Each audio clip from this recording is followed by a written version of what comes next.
Within nearly 4 years since 9/11, Americans have found themselves locked in an all-too-real conflict. America is in the middle of a global war on terror. Well, we have to make sure that we continue to pursue the global war against terror. In the global war on terror? The global war on terror. This global war on terror is a tough one. It's a global war on terror. It's a catchy phrase, got a good beat, and you can detain people to it. The phrase war on terror has been good for the Bush administration, but recent months have seen setbacks. Bombings in London and Egypt, continued insurgency in Iraq, a growing sense the war on terror may be indefinite, even unwinnable. Tough problem that calls for a tough solution. An overriding priority must be to ensure that commanders have the troops and the equipment that they need to prevail in the global struggle against extremism. It's a new slogan, everybody! The global struggle against extremism, yes! In the face of mounting backlash over the war in Iraq, the Bush administration has taken the bold step of changing the name of the fight, officially recasting it as the global struggle against extremism. Of course, old habits die hard. The people in the 85 or 90 nations across the globe that are cooperating in this effort, in this war against the struggle against extremism. The struggle, war? I didn't say war. Did I say war? I meant struggle. It's a struggle. It's not a war. What war? War. Why? War. Why did the administration make the conscious choice to rebrand their slogan?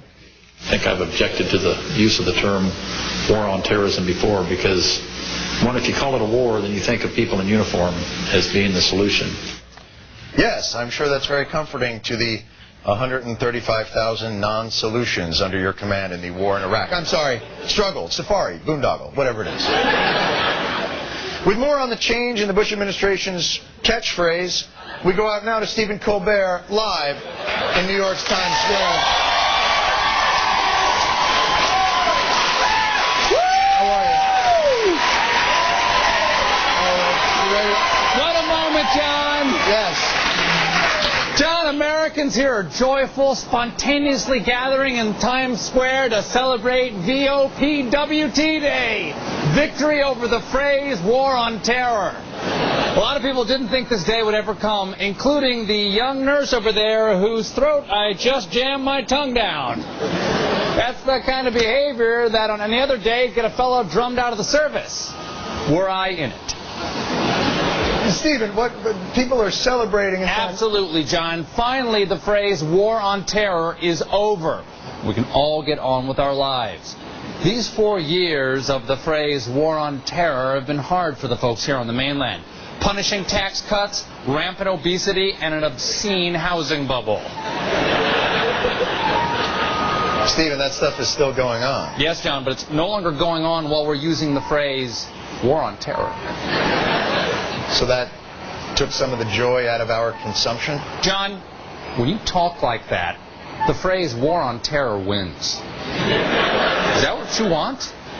Stephen, changing the word war to struggle, what difference does that possibly make? John, a war can be unwinnable, but a struggle, that's something you can live with.